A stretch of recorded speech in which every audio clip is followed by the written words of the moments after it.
বার্ষিক 10% মুনাফায় 1000 টাকায় 2 বছরের চক্রবৃদ্ধি মুনাফা কত সেটা আমাদেরকে বের করতে হবে। তো এই ধরনের প্রশ্ন সলভ করার জন্য আমরা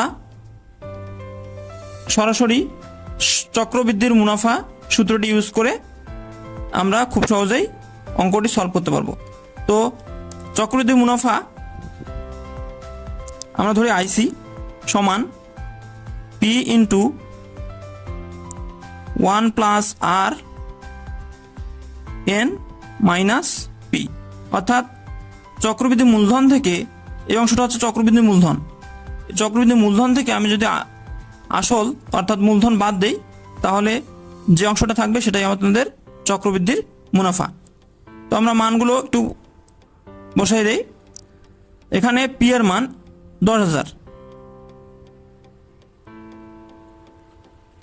এন এর মান 2 এবং আর এর মান 10%, অর্থাৎ 10%টাকে আমরা এভাবে লিখতে পারি 10/100। তাহলে 10 দিয়ে ভাগ দিলে 1, 10 দিয়ে ভাগ দিলে 10, অর্থাৎ 1/10। তাহলে মানগুলো আমরা এখানে বসিয়ে দিয়ে ক্যালকুলেশন করলে আমাদের অ্যান্সারটা চলে আসবে। তাহলে পি এর মান হচ্ছে 10,000, 1 প্লাস আর এর মান হচ্ছে 1/10, এন এর মান হচ্ছে 2 মাইনাস হচ্ছে পি এর মান 10,000। তাহলে এটা ক্যালকুলেশন করলে জাস্ট আমি এখানে ক্যালকুলেশনটা দেখাই দিচ্ছি সময় নিয়ে, যাতে আপনারা সহজে বুঝতে পারেন। কিন্তু পরীক্ষার হলে আমরা খুব সহজেই জাস্ট সরাসরি সূত্রের মাধ্যমে অ্যান্সার করতে পারবো। গুণ এটাকে লেখা যাবে 11/10 তারপরে স্কোয়ার মাইনাস 10,000। তাহলে এটা ক্যালকুলেশন করলে 10,000 গুণ 1.1 এর স্কোয়ার মাইনাস 10,000। তো এটাকে ক্যালকুলেশন করলে বিয়োগ করলে আমাদের অ্যান্সার হবে 2,100 টাকা, অর্থাৎ আমাদের চক্রবৃদ্ধি মুনাফা হবে 2,100 টাকা, অর্থাৎ অ্যান্সার হচ্ছে ঘ। আচ্ছা, আমরা অপর আরেকটি প্রশ্ন লক্ষ্য করি।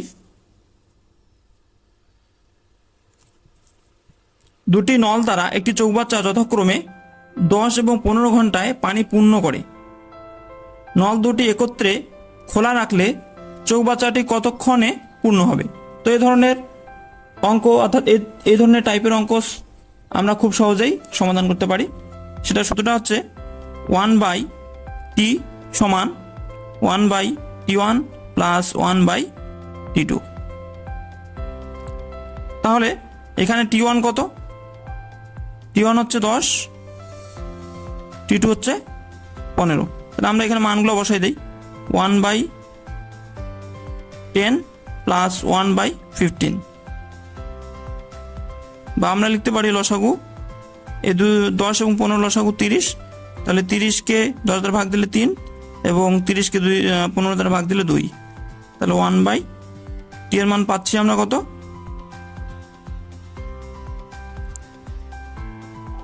5/30, বা আমরা এটাকে একটু আড়াআড়ি গুণ করি।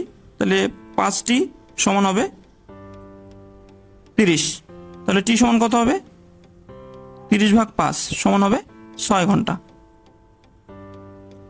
তাহলে নল দুটি একত্রে খোলা রাখলে চৌবাচ্চাটি 6 ঘন্টায় পানি পূর্ণ করতে পারবে। তাহলে এই ধরনের অঙ্কগুলো আমরা এই শর্ট টেকনিকের মাধ্যমে সমাধান করতে পারবো। আচ্ছা, অপর একটি প্রশ্ন লক্ষ্য করি।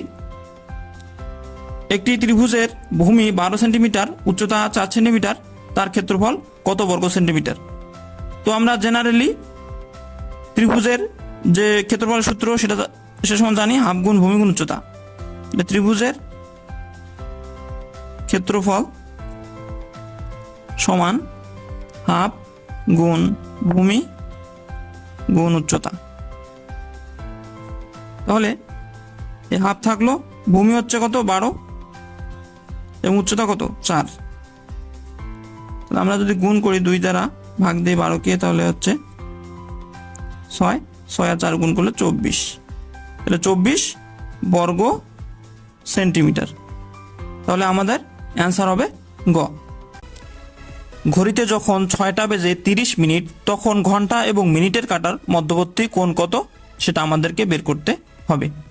তো এজন্য এই প্রশ্নটাকে সলভ করতে গেলে আমরা একটি শর্টকাট সূত্রের মাধ্যমে খুব সহজেই অল্প সময়ে এটা বের করতে পারবো। তো আমরা একটু শর্টকাট সূত্রটা লিখে ফেলি। 11m মাইনাস 60h, অর্থাৎ 11m দ্বারা হচ্ছে মিনিট এবং 60h দ্বারা হচ্ছে আওয়ার, অর্থাৎ ঘন্টা বোঝাচ্ছে। এবং এটার পরম মানটাকে যদি আমি 2 দ্বারা ভাগ করে দেই, তাহলে আমাদের নিম্ন মধ্যবর্তী কোণ বের হয়ে আসবে। তো এখানে মিনিট কত, এটা হচ্ছে এম এর মান, মিনিট, এবং ঘন্টা হচ্ছে কত, 6টা, তাহলে এটা হচ্ছে এইচ এর মান। তাহলে আমরা যদি এই মানগুলো এখানে বসাই দিয়ে দেই, তাহলে 11 গুণ হচ্ছে এম কত, 30 মিনিট, তাহলে 30 মাইনাস 60 গুণ এইচ, এইচ এর মান কত, 6, তাহলে এটা ক্যালকুলেশন করে যে অ্যান্সারটা আসবে সেটাই আমাদের মধ্যবর্তী কোণের মান। তাহলে 11 এবং 30, তাহলে আমরা যদি এটা ক্যালকুলেশন করি, এটা হবে 330 মাইনাস 360 ভাগ হচ্ছে 2। তাহলে এটার যদি আমরা বিয়োগফল বের করি, বিয়োগফল হবে -30 ভাগ 2। তো এটা -30 অর্থ পরম মান, অর্থাৎ -30 পরম মানের অর্থ হচ্ছে পজিটিভ, অর্থাৎ 30 ভাগ 2 সমান হবে 15। কিন্তু এখানে টাইপিং মিস্টেকের কারণে ডিগ্রিগুলো শূন্যে পরিণত হয়ে গেছিল, সুতরাং আমাদের অ্যান্সার হবে 15 ডিগ্রি, অতএব অ্যান্সার খ। আচ্ছা, আমরা অপর আরেকটি প্রশ্ন লক্ষ্য করি। ফ্লাই শব্দটির বর্ণগুলো একত্রে নিচে কত প্রকারে সাজানো যায়? তো এই প্রশ্নগুলো কিন্তু প্রায় পরীক্ষায়, বিভিন্ন চাকরির পরীক্ষায় এসে থাকে। তো আমরা এটা জেনারেলি খুব সহজেই সলভ করতে পারবো। এখানে আমাদের দেখতে হবে যে কয়টি বর্ণ আছে।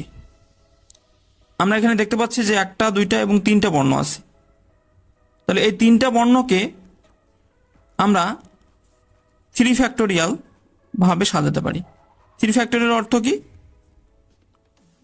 3 গুণ 2 গুণ 1, অর্থাৎ যেখান থেকে আসে এবং 1 পর্যন্ত সংখ্যাগুলোর গুণফলই হচ্ছে কি 3 ফ্যাক্টোরিয়াল মান। তাহলে এখানে গুণফলটা কত হবে? 6।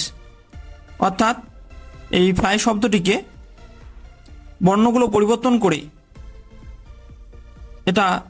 এটা 6 ভাবে সাজানো যেতে পারে। তাহলে অ্যান্সার হবে আমাদের গ। আচ্ছা, আরও একটি গুরুত্বপূর্ণ প্রশ্ন, এই ধরনের প্রশ্নগুলো কিন্তু প্রত্যেকটি পরীক্ষায় এসে থাকে। 90 কোন সংখ্যার 75%, সেটা আমাদেরকে বের করতে হবে। তা আমি ধরে নিলাম এক্স সংখ্যার 75% সমান 90। তাহলে আমরা এটাকে লিখতে পারি এক্স গুণ 75/100 সমান হচ্ছে 90,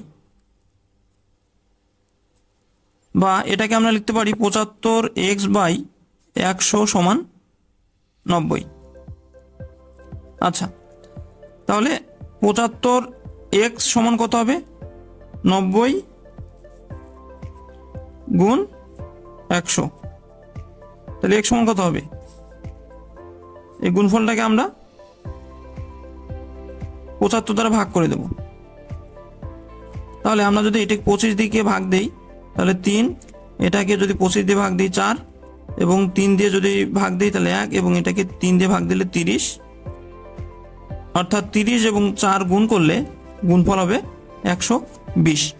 তাহলে 120 সংখ্যাটির 75% 90 হবে, অর্থাৎ অ্যান্সার গ।